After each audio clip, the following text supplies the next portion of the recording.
Well, I think at the A-10 meet, most of your questions and experimentation have been answered, and it's done by now. So I think most schools will go to their better batting order, so to speak. We have a lot of seniors who we will be counting on in their best events, and probably also have them do another event for a point or two. For instance, Tyler Cotto, who's second fastest hurdler in our school's history, will be doing the high hurdles and run one of the legs of the 4x100. Also involved will be Dan Barry, who's going to focus on the 1500 this weekend. He's got great range. He's been 800 up to 5,000 meters this spring and has good performances and all, but likes the 15, and that's where he can serve us well. We've got Scott Vandermolen, who's in the 800.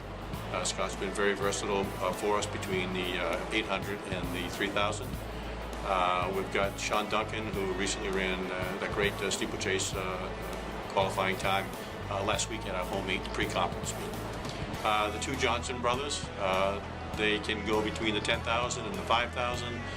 We could split them. They qualify for the IC4As in both of them, but I think we'll do them in the 5,000 this week, both, because it's the latter part of the program, and at the same time they've already qualified for the 10 and would like to run that in hopes to meet the national qualifying standard. Thinking back, Kevin Spieler, come a long way since he enrolled as a freshman. He's our leading performer in 3 throwing events, and so he'll do the hammer, the discus, and the shot.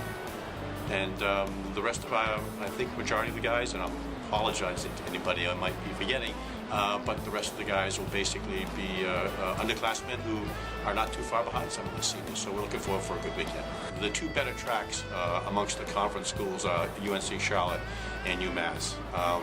They had the meet for a few years consecutively before we built our new facility, and I think they'd like to host it every year.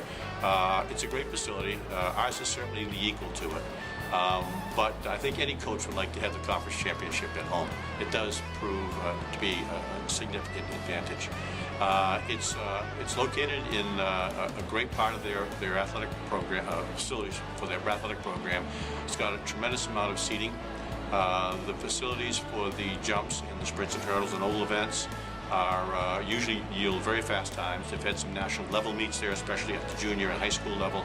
So when you go to Charlotte, they run the meet very well, and the kids usually compete well there because they're excited about such a good facility coming in a championship meet. The kids who are at that level right now were approaching it in the past few years, or at least the past year. And when they finished last year, I think they all stepped up their preseason kinds of training workouts with that end in mind. What happened as the outdoor season started, they got a sniff of it, so to speak, and it motivated them, and most of the guys have recorded some performances that have either qualified them or most likely would have qualified and won't be on the edge. And once one person throws the gauntlet down and puts a performance on the board, most of the kids who are training with them on a regular basis, they react because they know they're not that far behind or they're equal, and they've just got to find the right combination of physical and mental approach to their game, and they'll be in the same place. So I think it's been like a snowball rolling downhill. It's got to get bigger and bigger as the remainder part of the season goes. In one respect, we've got those younger guys as backup, and in a couple of instances, they're the #1 person in their event. They came in as a very solid recruiting class last year, and we were ecstatic to put that together. And it was also actually necessary because we're graduating 17 seniors from this squad. So these kids came in, and I think they found out that since there were a large number of seniors graduating, that they were going to be called on certainly in the future, and they didn't really want to wait that long to be called on because they had been outstanding in high school as seniors themselves. So the indoor season went well, and it gave us some indications of things to come for the spring. But I think they're excited in the part that they see themselves playing, and they're not going to wait for next year to contribute a lot. They're going to start. They have started already, and will continue in the next few weeks.